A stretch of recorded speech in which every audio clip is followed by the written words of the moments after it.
1 লক্ষ যুবক ছেলে হিন্দু ছেলেদেরকে রাজ্যের বাইরে বের করে দিয়েছে। জগদীপ ধনকর ভাইস প্রেসিডেন্ট তখন রাজ্যপাল, তিনি হেলিকপ্টার করে আসামে গেছেন, বাইরে গেছেন। এটা কবে হয়নি পশ্চিমবঙ্গে? পঞ্চায়েত ভোটে 820 কোম্পানি প্যারামিলিটারি শেষ মুহূর্তে এসেছিল, তাদেরকে নামতে দেওয়া হয়নি।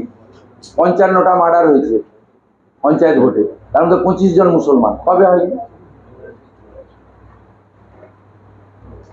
দাদা প্রথমে বোমা শব্দটা ছিল পুলিশের টুইটে, তারপরে বোমা শব্দটাই সরিয়ে দিয়েছে। 10 মিনিট বাদে এডিট করা হবে।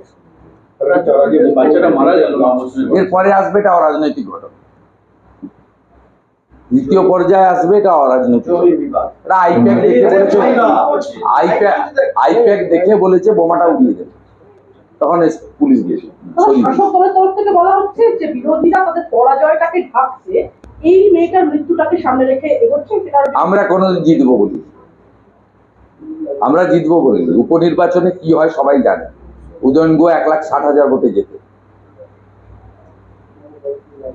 মমতা ব্যানার্জি 56,000 ভোটে যেতে, ভবানীপুরে আমরা 27,000 ভোট পাই।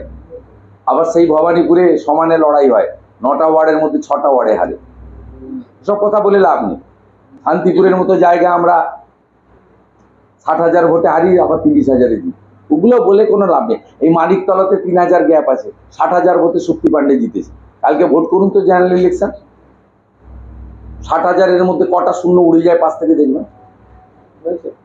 বলে লাভ কি? আমি কখনো বলিনি, আমি বাস্তববাদী লোক, আমি চিত্র দেখে নিয়েছি। বামফ্রন্টের সময় গুন্ডারা ছিল, কিন্তু এখন তো আরো দুটো শক্তি কাজ করছে, আইপ্যাক আর পুলিশ।